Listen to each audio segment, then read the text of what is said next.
Peut-on réformer le capitalisme ou doit-on le détruire? Vaste question.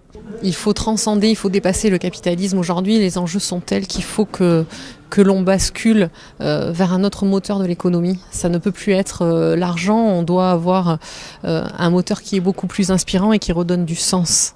On doit défendre impérativement une richesse qualitative qui s'appuierait sur une croissance qualitative avec une production qui régénère les environnements, une production qui dépollue l'air, qui dépollue l'eau, qui ne cherche pas à être finalement neutre ou à faire moins mal ou à moins polluer, mais qui cherche à avoir un impact réellement positif en fait, sur son environnement. C'est un système que j'appelle un système régénératif.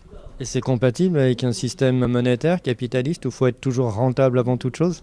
Non, l'objectif financier doit devenir secondaire, mais par contre, oui, la notion d'argent et la richesse matérielle est importante. Elle doit être combinée à une richesse immatérielle. Et encore une fois, la quantité doit être au service de la qualité. Et de ce fait, l'objectif financier et monétaire doit être secondaire. Est-ce que c'est possible de mettre au second plan justement l'argent, la monnaie et le profit tant qu'il existe, vu qu'il y aura toujours cette espèce de gâteau devant qui donne du pouvoir, qui est obligatoire. On est obligé d'avoir plus d'argent à la fin du mois qu'en avoir moins, sinon on meurt.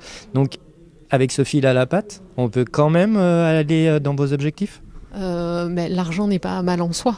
Mais encore une fois, c'est la manière qu'on a de s'en servir. Donc l'idée, c'est pas de faire sans, c'est de faire juste différemment, de le mettre au service d'eux. Face aux problèmes d'environnement, là, on est dans une réunion débat qui parle de la solution finance verte. Mais on voit bien justement qu'il y a des décalages entre ce que rapporte la finance qui pollue et la finance qui respecte l'environnement. Comment on s'en sort dans une équation pareille ? Vaste sujet. Là, par exemple, on vient lors du débat là, de parler de l'exemple de la taxation de l'aviation qui pourrait être accompagnée par une diminution de la taxation sur le chemin de fer. Là, on peut très bien imaginer qu'avec des politiques comme ça de l'État, la finance verte, puisque c'était le sujet qui nous intéresse aujourd'hui, suivrait et financerait plus de rails au détriment de projets liés à l'aérien. C'est vrai qu'on parle souvent de l'aérien, mais c'est surtout le transport maritime qui pollue. Et là, ça devient plus problématique parce que toutes les usines sont en Chine, donc il faut que ça fasse le tour de la planète pour que ça arrive jusqu'au consommateur.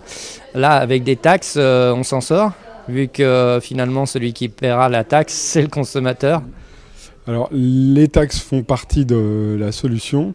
Moi, je crois quand même aussi beaucoup en changement de comportement, parce qu'au final, dans les économies de marché dans lesquelles on évolue, le consommateur a son mot à dire et il a quand même c'est lui qui a le dernier mot. On a tous quand même l'expérience de voir plusieurs générations. On voit bien qu'on n'a pas les mêmes comportements que nos parents. On voit bien que les plus jeunes, enfants, neveux, nièces, étudiants, n'ont pas non plus les mêmes comportements que nous. Et que s'il y a une tendance, c'est plutôt que plus on est jeune, plus on a des comportements vertueux.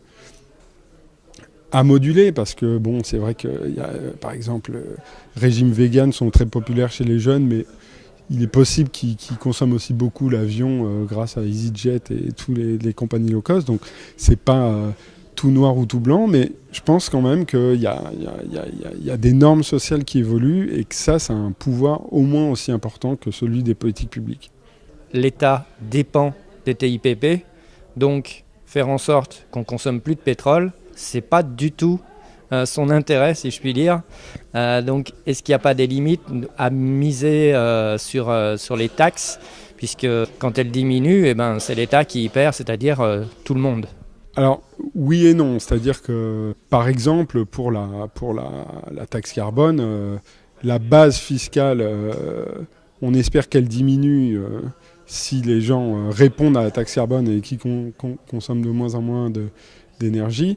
Mais dans le même temps, le taux de la taxe carbone, il est censé, au moins théoriquement, là ça a été gelé, mais il est censé augmenter. Donc il y a un mécanisme qui fait que on peut avoir une recette fiscale qui, malgré tout, augmente. Pour répondre plus généralement à votre question, c'est toute la fiscalité qu'on doit repenser dans le cadre de la taxe carbone et l'articulation avec les autres dispositifs fiscaux, l'imposition progressive sur le revenu, etc., doit être revue. Et faire l'un sans l'autre, ça risque de mal se passer. On en a déjà eu un petit avant-goût. Avec les gilets jaunes ? Voilà. On reste quand même toujours dans une guerre économique, même quand c'est avec du light en monnaie locale et dans un petit village. Il reste toujours cette tension économique. Il faut faire du chiffre d'affaires, donc quelque part, il faut aller un petit peu le prendre au voisin ou à une activité, c'est toujours la guerre. Comment vous pensez qu'on peut résoudre cette équation de violence dans un tel paradigme ? On peut essayer d'analyser la violence en relation avec les régimes économiques en place. C'est une approche, et donc ça on va trouver, peut-être curieusement, que dans tout régime, on produit de la violence. Et donc c'est pas uniquement tiré par un régime particulier, un mode d'organisation particulier.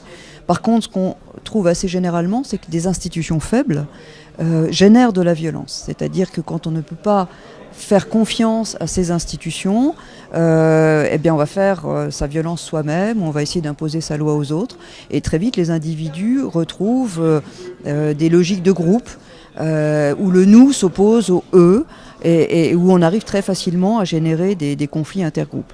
Évidemment, quand les ressources sont maigres, les tensions sont d'autant plus fortes, mais aussi les alliances à l'intérieur des groupes sont aussi d'autant plus fortes. C'est-à-dire que quand on a peu de ressources, on va avoir tendance à faire beaucoup plus confiance à ses voisins contre les autres. Mais ça, on va le retrouver un peu dans tous les régimes. Ce qui compte, c'est la force des institutions, peut-être plus que la nature des institutions elles-mêmes. Je prends un exemple, si vous prenez deux personnes intelligentes dans un système où il faut se battre pour avoir son chiffre d'affaires, en général, ces personnes vont utiliser leur intelligence pour être rusées, pour être filous ou quoi que ce soit. Si on n'était pas dans un système monétaire où justement le but c'est d'aller prendre à l'autre, peut-être que ce serait peut-être plus collaboratif. Peut-être le problème c'est la pauvreté dans ce cas-là, mais peut-être qu'un autre système produirait encore plus de pauvreté. Et dans ce cas-là, il y aurait aussi certainement encore plus de violence. Donc je crois que c'est plus lié aux ressources disponibles et à la possibilité de s'assurer un futur, ou en tout cas une assurance sur le futur. Mais c'est peut-être pas lié à un paradigme. Ça serait un peu simple, je pense.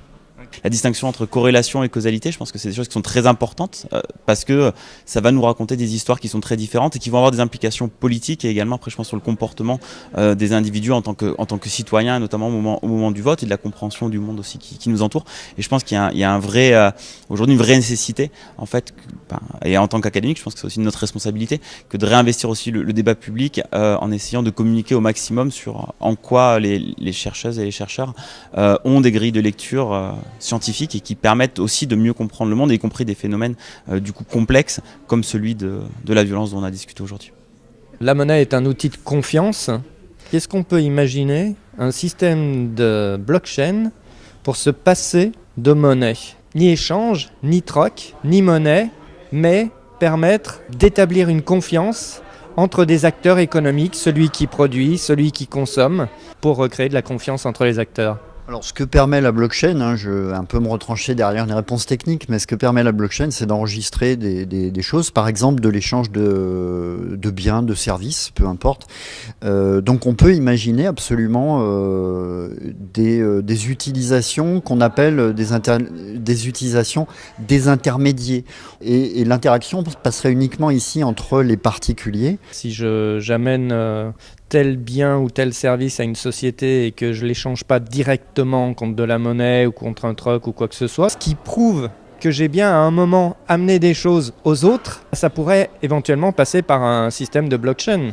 Oui, tout à fait. En fait, on pourrait enregistrer des informations relatives à la circulation de presque n'importe quoi via de la circulation de ce que l'on appelle des tokens. On parle de tokenisation de l'économie, des échanges même, on peut dire. Donc c'est un point de vue qui peut aller très très loin, oui, qui peut être une technologie qui peut être très générale, qui peut avoir des applications très très générales. La question est un peu directe, je suis désolé.